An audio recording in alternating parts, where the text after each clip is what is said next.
Hello guys, good morning. Ayan. Ayan na guys, naka-ready na yung aking lulutuing ulam guys. Ayan. Bihas ng baboy yan guys. Tapos, dinagdagan ko na lang siya ng laman ng baboy. Ayan. Naka-ready na lahat yun. Naka-ready na lahat yung kanyang sangkap. Ayan. Gigisa na natin yung bawang, kamatis, sibuyas, bawang at luya yan guys. Ayan. Usok na yung aking kaldero.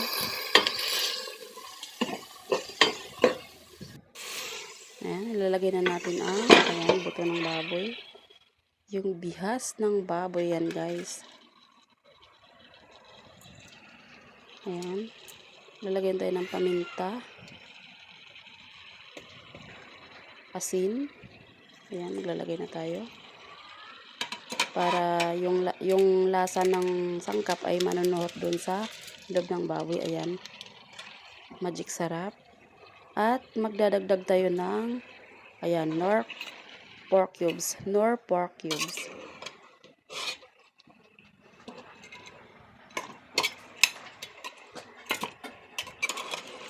Ayan. Nahirapan ako maghalo guys kasi nakahawak ako ng cellphone habang nagbibideo. Ayan na guys, kumukulo na siya.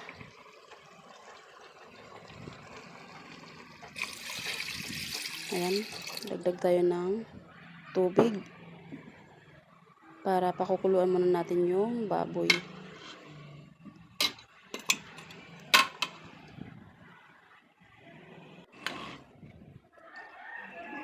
Ayan na guys, kumukulo na siya. Ayan, tingnan natin kung malambot na yung laman. Yung laman ng baboy.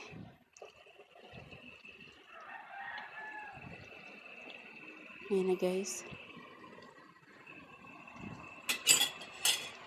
Okay na guys, malambot na yung laman ng baboy. Kaya ilalagay na natin ang carrots at patatas.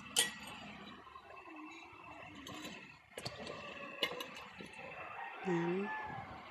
Sarap humigop ng sabaw.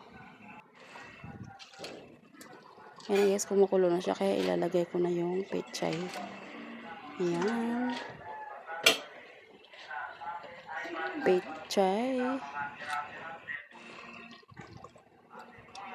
Ayan na guys. Ayan, luto na ang aking linagang buto-buto na baboy guys. Ayan.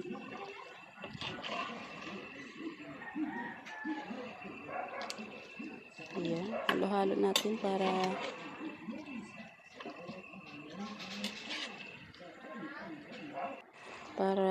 maano yung kanyang gulay. Ayan na guys, luto na ang aking linagang buto-buto ng baboy. Ayan.